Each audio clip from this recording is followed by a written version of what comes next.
How's everybody doing? Feeling energized, overwhelmed, stimulated? It's been a fantastic day, and we've got 2 more speeches to go. I'm going to try and keep the energy flowing for my section, so bear with me, follow the content, and enjoy it, because I'm going to try and stimulate you with a world of innovation. So I'm Bianca Best, Queen of Alliteration, and I joined MediaCom 4 months ago to run Blink. Blink is our emerging technology division. Blink matchmakes technology startups with brands to drive accelerated, scalable growth. We're creating new consumer touchpoints. So imagine harnessing drone technology to deliver Mars ice creams to consumers on a beach in Bondi. Hopefully that brings it to life for you. So what I'm going to be talking about today is building on a lot of the themes that we've heard across the course of the day, initially starting with an exploration of the landscape that we're working within and really understanding the pace that's driving, the reasons behind the pace of this unrelenting change that we're operating within.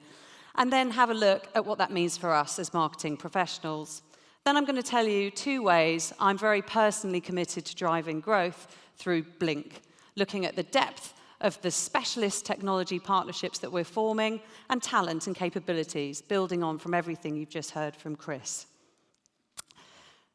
Now, today, we're operating in an undulating world. We've heard so much about it today. The pace of change is unprecedented.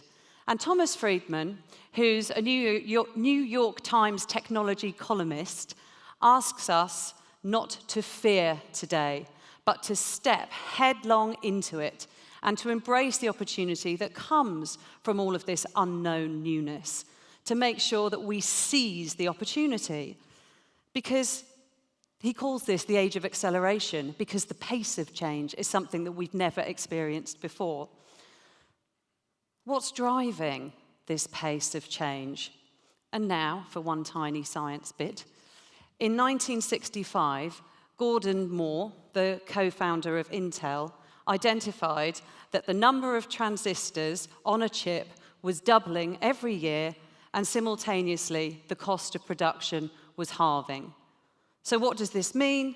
It means phenomenal processing power that continues to increase, that's incredibly cheap.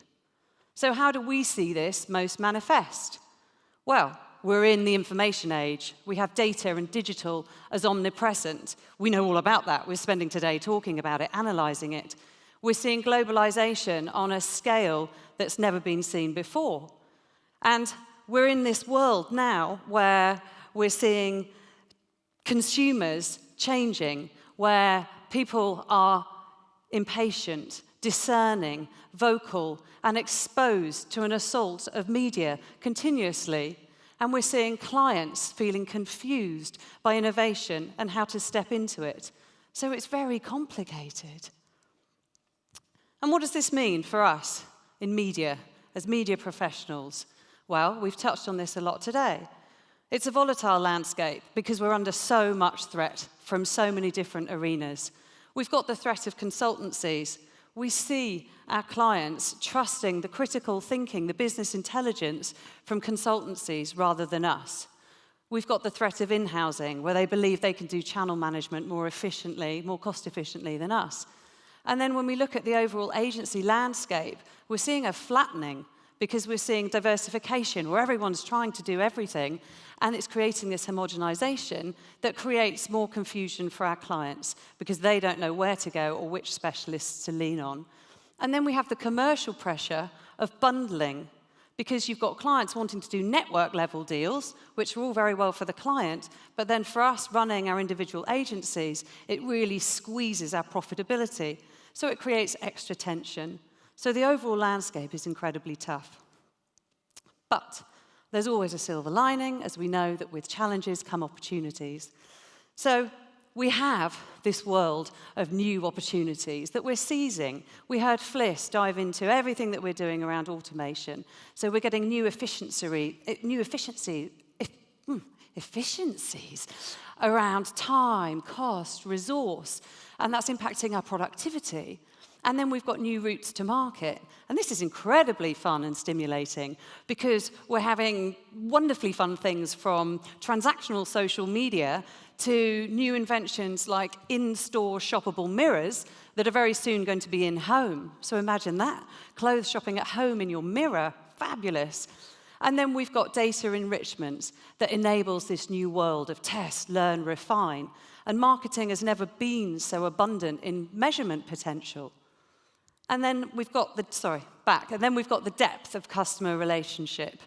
And this is where we're able to deliver media that's personalized. We're able to have an intimate relationship with our customers where we deliver messages in real time.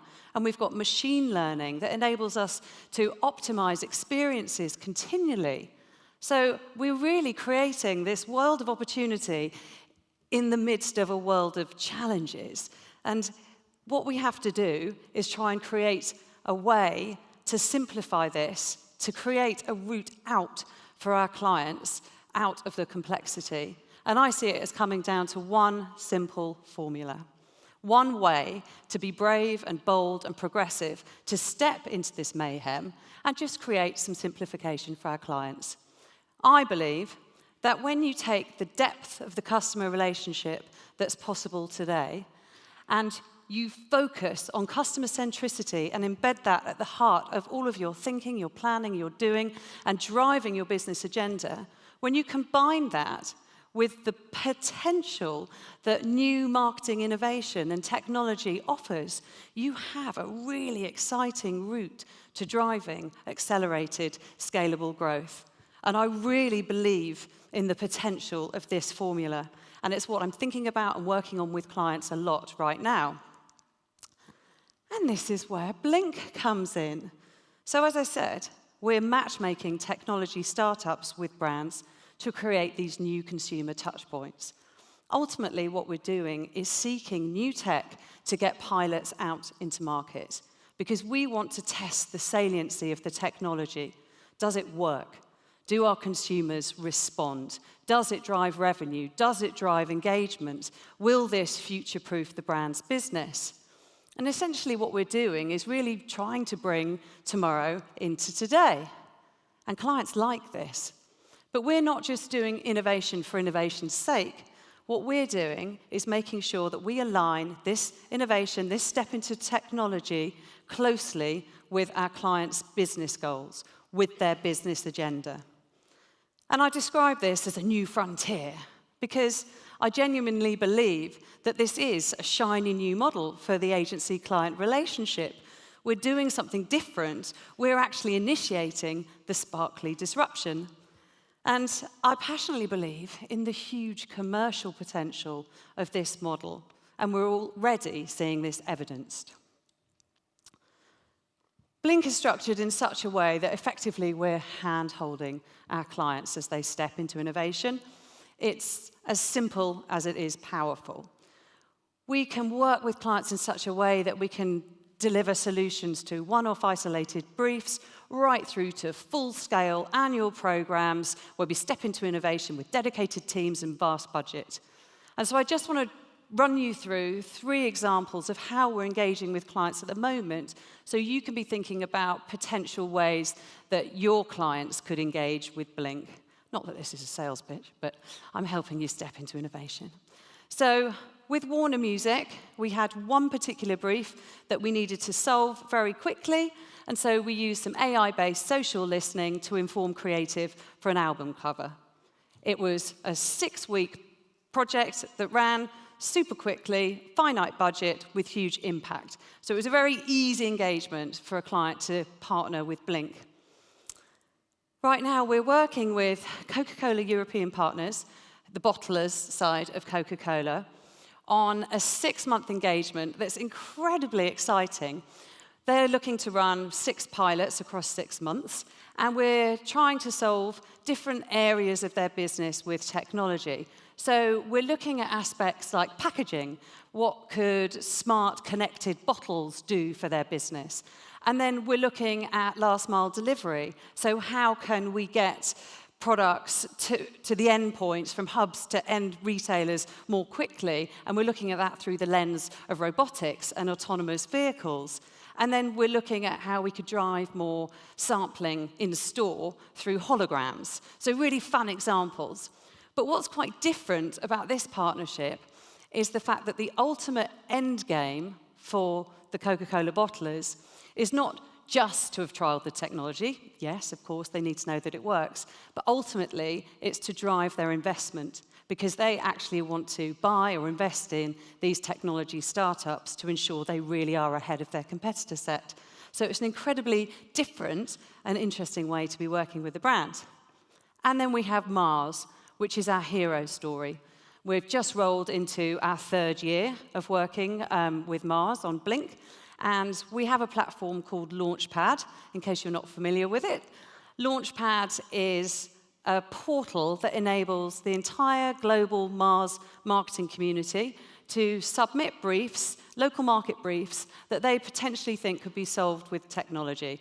And then across the year, with Blink leadership and with the Mars Launchpad leadership, a selection of pilots will be selected, a selection of briefs will be selected that will then be solved with technology and ultimately to huge business impact. As I said, this is running into its 3rd year, and the efficacy of this platform and this model is demonstrated by the fact that this is now really tightly integrated with BAU for Mars, and it's an incredibly exciting example of how Blink can be transformational. What I'm really proud of in our hand-holding of our clients in Blink is not just the growth that we're driving, the innovation that we're driving, but it's the fact that we're listening to an explicit client need. Because I don't think there's a CMO that I've spoken to, or a blog that I've read, or a conference that I've gone to in the past year or so, where a CMO hasn't said, we can't do it all by ourselves. They are recognizing the validity and the necessity of specialist partnerships, because to drive that accelerated growth at pace, they simply can't do it within their organizations, within their infrastructure. They need to lean on people like us to help take them into that innovation space. And when they do partner, the impact is evident. And really building on the learning agenda that Beely was talking about earlier, the fail fast, learn fast mentality is what businesses that succeed in this volatile landscape absolutely need to embrace. So they feel the impact of the learning, they gain that competitive edge because they've trialed technology that their competitors haven't, and ultimately they're delivering transformation against their business objectives. And a core objective in this transformation is absolutely scale. It's about testing technology in one market, and when that pilot works in that market, you then roll it out into another market and another market, ultimately impacting an entire region and ideally the brand globally. It is all about scale. So I've looked at this model, been incredibly excited, honored to be here running Blink, but I believe there's a route to gaining so much more growth, because everything we've been doing so far has been reactive. Very successful, very effective, but reactive. We've waited for clients to come to us with a problem, and then we have solved it with technology, but we've responded, we've reacted. I believe if we now step into proactivity and start presenting the opportunities to our clients, we're going to drive a whole lot more growth for our clients, but a whole lot more revenue for MediaCom, and I'm incredibly excited about this. So I intend to drive the proactivity through consultancy. To bring this to life, I want to explain the model as it has worked so far for Blink. We've started at point 1, receiving a problem from a client. We've chosen the potential technological route, and then we've stepped into 2, which is where we source, we host demo days, we invite different technology partners to come in and pitch for that business, showing us how they would solve that brief. We select the chosen partner, we then activate a pilot, and then we scale if it works. And if it hasn't worked, we share the learnings. Why didn't it work? But now, the new world looks like this, because we're going to have upfront consultancy, which builds on the theme of today, where we work with our clients to audit their business, to really look at the landscape, the different user journeys, look at the potential ways that technology could come into their business. And we will do it in the areas that we already have the right to play in, because we already have experience in these areas. So we'll align it to the strategic competence that we already have.